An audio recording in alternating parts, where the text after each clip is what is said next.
So, this brings us to our last 25-minute talk for the day. Okay? And Deepan here is going to talk about, let me keep it with him. Over to you, Deepan.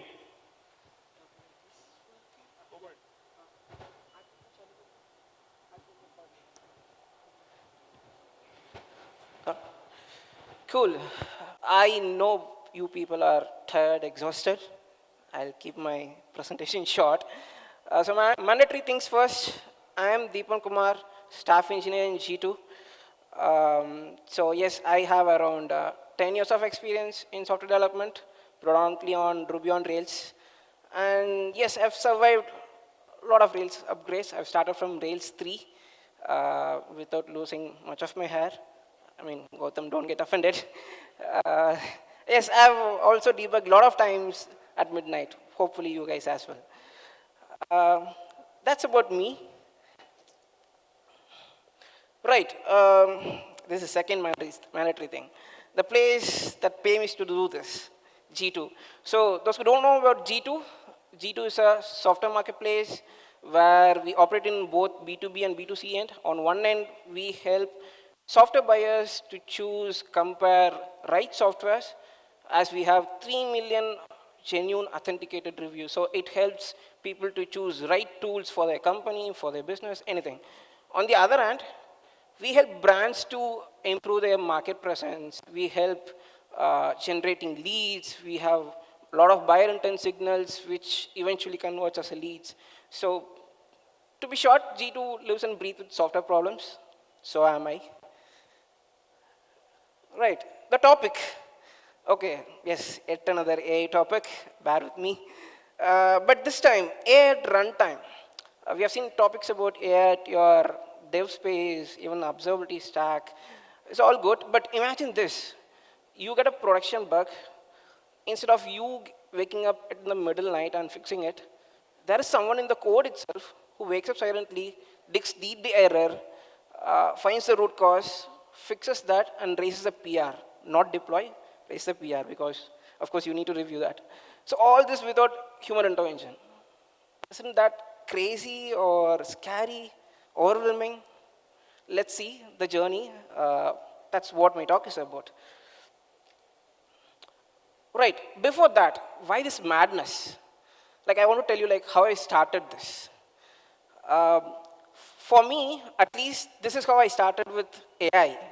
Like how I'll be looking in my 60s. That is a pretty bad image. I don't like, will I be looking that in 60s? But that was my honest first encounter with AI. From there, AI has been evolved to so many places like this. Like we have been using GPT, Claude, Perplexity, Gemini, DeepSeek, a lot of things. And if you see, there is one unique piece over there. There is an AI for that.com. Okay, caveat, I'm not promoting that. But what made me to add this is, they have a solution where you can enter something, what is your problem. They would provide a AI for it. So basically, they have an AI which is going to tell which AI is going to suit for you.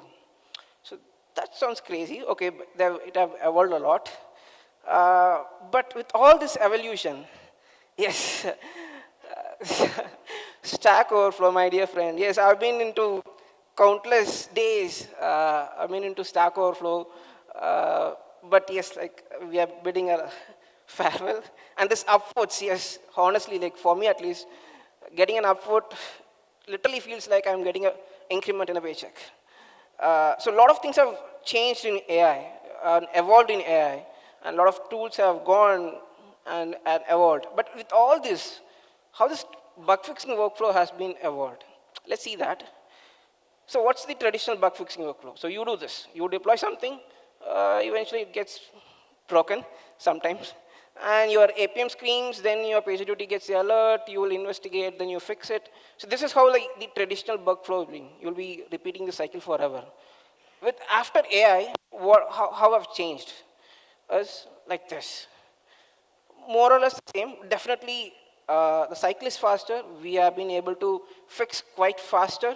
But what we are actually doing when the system cries for a bug, So we as a human goes into the error stack or the observability stack, gets the business context, everything, and we translate it to AI. And AI is going to give a right fix for it. And of course, there is a review loop where human has to review it. That is there. But don't you guys think somewhere humans are the bottleneck in this problem?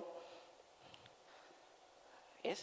I mean, at least for me, exactly if AI has a power to talk with me, this is what it is going to tell me. Like, what are you doing if I am doing these things? So this made me a spark. Like, why can't we build something which could be feasible or not? That we don't know. With that, we have to figure it out. But that's a real spark in it. So, introducing Code Healer. So, Code Healer is a gem. Uh, I really wanted to make it as a gem, not as an any other service or a SaaS, so that like you could plug into your existing application with your AI, and it is going to deal this problem much more efficiently, which we're going to see it. And it is not going to sleep. It is never complains, and definitely it is not going to steal your coffee breaks, everything. So let's see like how I've started building this. This is pretty simple, no? Like if you want to fix something in runtime, you have rescue blocks, okay? Add something, or maybe I have here as a code healer is an AI example, but you can have any LLM tool in your rescue blocks and pass the error, get the fix. It should be simple, right? Why we need a gem? Why we are talking about this? In fact, like I tried first, and this simple divide by zero example, it should be working good. But is that all sufficient? Really? It's actually not. It's like giving a medical degree by just teaching first aid. No. So, what are the problems immediately I face? So, firstly, the isolation healing workspace. I cannot change this in the production environment so that it would corrupt, or like I may have to do some kind of reload, lot of things. Yeah, I don't know how to do that. So I need a separate isolated healing space. And since I wanted to have it as a gem, I went back to the typical YAML configuration where you install the gem, you have to set up serious configurations like here, like what is your private or the code healer path where you want to heal it, so that your production code doesn't get hampered. You have a separate dedicated space where this, all this healing gets happened. That is first problem I tackled. And what's next? That is not sufficient. I cannot make my request wait for so long till the AI figures out what's the problem, right? And we have a friend, yes, Sidekick or any kind of async job. I chose Sidekick for it. And of course, you need a separate queue because you don't want to merge with any of the queues and pollute it, where you can configure everything over there. These are the primary problems I faced initially, but this is not all about it. So what's next? I have async job, I have a separate workspace, I have AI. This should be good, right? But no, actually. So beyond rescue blocks, uh, one problem with rescue blocks is I cannot add rescue all over my place so that it will be all over rescue, rescue, rescue. No, that is not going to scale actually. So meet error bus. As you know, error bus is something common everywhere. So I have to subscribe to the errors so that I'll centralize. So what it was scattered before, now it's centralized now, so that I can easily plug to an application and listen to all the errors and handle it. Problem solved. Most of the problems are solved. Really? No. Let's see what's next problem. The problem is AI itself. I mean, when I started doing this, most of you guys would agree AI isn't always consistent. You ask something, it would definitely answer, but if you want to do this in a programmatic way, you may get emojis in a chatty response or in a lot of pollution into it. So you have to maintain that, you have to pass it, all these things. So how do we deal with this? The common solution you guys have is system prompt, right? Yeah, that's my very first approach. Let's see how it worked. Yeah, I just yelled at it, or please give me in JSON response, or this response, that response. It actually worked to a certain extent, but I need more accuracy because this is going to deal in the production code, right? So even I have these kind of system prompt, what AI have done is this. It'll comfortably ignore it sometimes and say whatever the response it needs. Like literally I fought with the AI in the chat. Like, see, I asked for a JSON response. You're giving with text response with some emojis. I have clear system instructions, and why are you not giving it? And these AIs are so generous, you know. Oh, Deepan, you're clever. You pointed out a right mistake. And here is the right response. You know, these kind of things, you have faced it, maybe using GPT or Claude anywhere. But these are not okay when you deal with runtime AI fixes, right? So what is the solution? Yeah, I'm not going to talk about this part as we've discussed a lot. MCP is known for a lot of things, but trust me, in my case, it actually worked. As you know, we have JSON RPC standards, so at least the outer envelope will always be in JSON. Like how it will look like. So I got this response static every time, even if I try for a million times. So my response is always JSON. I can realize something on the response so that I don't need to take the parsing overhead or a lot of other stuffs which to find out what is the real response, to remove the good morning, good evening, everything over there. And it actually worked. So MCP is real savior. But the problem is still not solved. What's next? So the next problem is invalid Ruby code. Yes, at times it used to give some invalid Ruby code. Not at most of the times, but at times. But I still need to account for those things as well. So, I mean, as you see in this example, a lot of times you get Python keywords over there. I really feel like, is there a secret girlfriend between Ruby and Python? Because always this gets most of the common issues when I get. So I need some kind of a cleanser to clean this code or tell AI that, see, I don't want this kind of code, or I have to retry when such code comes in. What's the solution? So the solution is multiple solutions. Let's take the simplest one. So we in Ruby have a default way of checking if a file is valid or not. The same, Ruby-C. So what it does is like it is going to compile the code and it is not going to execute it and just going to say whether the syntax is okay or not. As you see here, like in one way, it says unexpected end report. In the other screen, it says syntax okay. So this is kind of a first level of check, but this is not all of it. This is syntactically, it is going to check whether it is right, but we need to do something else as well. What's that? It's AST parsing, because we also need to know whether it is semantically correct.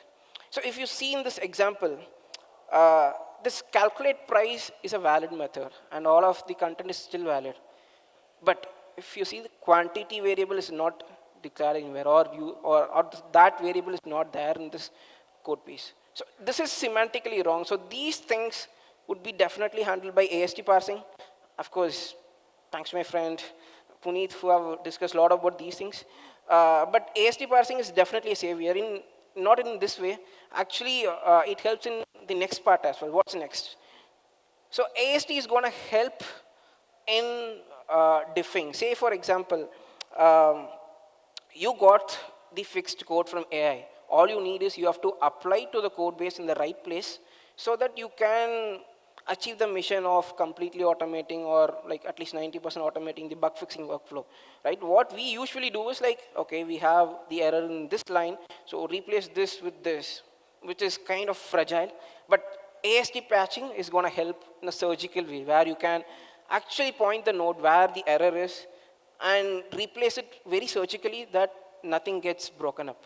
So AST parsing definitely helped. And what's next? This is something easy for me. As you know, there is a gem called OctoCut. What I was trying to do is, so far I got the code, I have cleansed, I've placed the validations. Now I have to apply to the new branch, the fixed branch, and push it to the GitHub. So we have this OctoCut gem. You can create branches, commit, create a PRs, do everything, and of course, all these are configurable in my gem. Right, so we have these things. Isn't it all over? Are we forgetting something in the entire bug fixing workflow?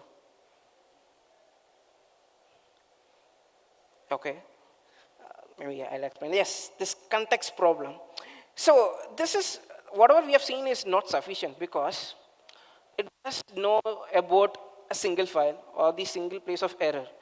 So we as a developer, are we going to fix only that particular place, or are we going to check the entire place where it is going to affect everything? So that is where AI gets a bit messy. So we have to tell that, okay, I have payment processor, don't fix it only in payment processor. Maybe there is another place called payment gateway which is dependent on this, so you have to check whether this is still compatible with all those files or not. So how we can tackle this? I cannot give all the way via API to get it the real context. And there comes the monster. Yeah, Cloud.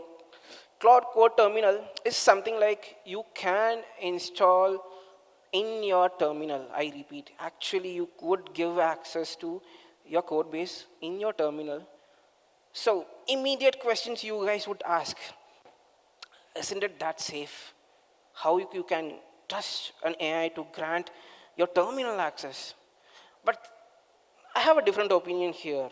I know that we have spoken a lot about security on the MCPs and on the AIs, but to me, security isn't about saying no to everything. It's about saying yes responsibly. So Claude gives such kind of power where you can control what are the permissions it can have, what are the edits it can have, what are the directories it can access to, what are the permissions you don't have, like curl, wget, everything. Lot more actually. So it's kind of a secured way of saying yes rather than simply no. So I went on this approach. And what's next? Right. This is something important because your code-based context is alone not sufficient. Because I can have a calculator which is going to tell 1 plus 1 equal to 4. That is my business logic, right? So I need a business logic when you try to fix an error. So how are you going to supply it to the AI? 10? Like what is my first thought is like this RAG-based approach. Like what typically a developer does when you want to get an business context for a fix. So usually you go for PRD docs, go for Jira, you go to GitHub to see the previous releases, docs, chats, everything. And I want to summarize and embed into the vector database and store it somewhere and get this on the runtime to get it fixed. Of course, this is time consuming, but I don't have an urgency of delivering in 2 minutes or 5 minutes as this is completely running on async job. But this is kind of a heavy architecture, right? Like you have to do a lot of things to take care of this, whether you have to do a health check, whether all those are running or not. So this is very complex architecture. But what do we have simpler? We have it already, something. That is MCPs. Yeah. So MCPs are really game changer. Again, I'm not going to talk too much about it. But you can connect to almost all the MCPs like GitHub, Jira, Confluence, everything to get the business context. So how a typical developer would get the business context? You maybe blame the file, get the PR commit, who have released this or changed this portion lastly, then go to their PRDs, whether they have a collision between our feature and their feature or myself. There may be a lot of things, the same format. I've followed the same format so that I get a lot of context from the PRDs itself. So my flow looked like this. Like you get a runtime error, you get business context via MCP, and you can configure that, like what is your targeted PRD Confluence page or this page or whatever. So you can also give a space. It is going to search everything. Only thing is like it is going to increase the time, but which we don't care actually. We're just running async. So this is all good, right? So we are almost into a touching distance. We have business context, the code-based context, validation, everything in place. And how is the overall architecture is looking now? So you get a runtime error. Uh, you have cloud terminal. You have multiple strategies actually, which supports my gem. You can have an API strategy, cloud strategy, everything, and then it is gonna get the product context via MCP.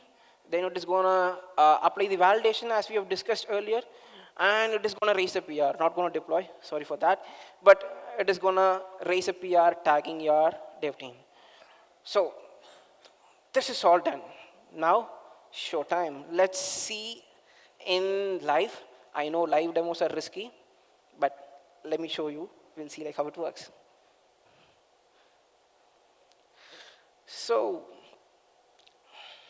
I already have an application, sample application, which has some amount of code. I just toned down a lot of stuff so that I can present here in a limited time. So if you see this calculate error, I don't like if this is still visible. Okay, I have this calculate total error method which has some error, a basic error where it doesn't check a nil. And I already have installed the gem. I'm not going to show that as we have already installed the gem. Let's see how this works. Let me boot up my server. And this is my sidekick. And is this still readable? Okay. This is just booted up. And as you see, like a lot of things I've already checked, code here initialized, and you can ignore the warnings. But you have server up and running. Your sidekick is up. Now let's see if it works. Like I have a basic use case where you're passing null to the quantity and see like if it's gonna fix it. So yes, I'm getting a 500 error. So it should raise or queue a job, as you see.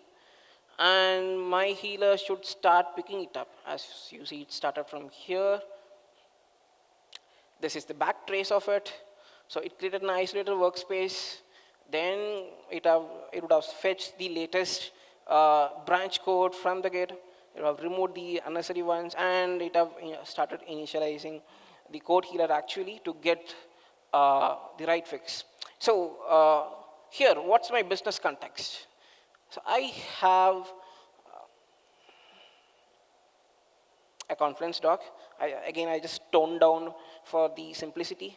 So I have an acceptance criteria overview telling what is the success criteria, everything. And there you see quality can be only positive and treat rest of it as 0. I just put it explicit so that I don't want to make the healing process too long. So let's see like if this is gonna be applicable. The healing job is gonna take more than 3 minutes. But till that time, let's continue the presentation. So what's next? So I could get some kind of success initially, and actually I want to improve it. So the next thing I was doing about is this dashboard. Yes, you may ask like why this dashboard is really needed, because as you see like this is just an experiment I've started, and over the time like I got initial success, and I want to measure where this code healing works in my repository, not as a gem creator, but as a user, consumer. So I want to know like where does my app breaks often, or which part I need to focus as a dev team more. So a lot of metrics I wanted to pull in so that it could be helpful to dev team as well. So I just don't want to stop with bug fixing, but it has to evolve as a product. So I've added a few metrics over there which you would see when you install the gem. And finally, what are the lessons learned, at least me? So always validate AI output. So AI output, yes, I know like it is evolving. There are a lot of validations even from Claude or any kind of LLM, but still you need a validation. That is our motto. And MCP for consistent, yes, that is our go-to place. I know like there are security concerns, but as I was telling, security is not about telling no, it's about telling yes responsibly. So read about the MCP implementation if you want to integrate one. So that is second. Yes, ASTs. ASTs I have already spoken about, or people have spoken about. That really helped me a lot. And this isolation, yes, whatever you want to do in AI in runtime, make it isolated. It's not really, in my case, it was demanding, but still, you make it as a mandatory ones. And with all these, I know Gautam is waiting to tackle me, but with all these, like the important thing is, it is not meant to replace software developers. This was meant to uh, give uh, give away boring job to AI so that humans can do a better job or more awesome job. So always it is AI won't be replacing developers, I guess, and that is what I felt even after developing this as well. I know I'm running out of time, but maybe like I'll show you the output part alone. I'm gonna okay, have created a PR, I guess. I'm going to show you the old PR which have created yesterday. So if you see here, it had created this PR, but tell me one thing which is wrong, which I have considered or fixed something wrong, and you get a swag from my colleagues over there. Is it something wrong in this fix?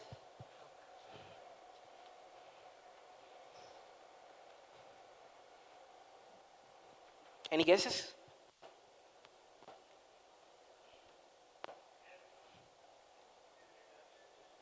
Sorry?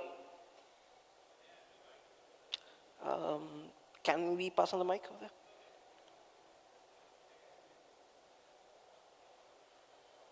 there? Sorry, I couldn't hear you. Okay. Okay. Any guess? No? Okay, if you see, like, it creates a method to convert to number. What we typically do, we use to 2 underscore I, right? Isn't it an error? Actually, no, because this was intentional for the demo, because I had convert to number had in my class. So it was efficient enough to understand that, yes, I had this. I should be using that instead of 2i. So that is the level of accuracy I'm getting so far. But this is not battle tested yet. This is just in experimental phase. Uh, and with that, say thank you. And this gem is officially launched. You guys can scan this QR code or you can install directly. And thank you for the opportunity.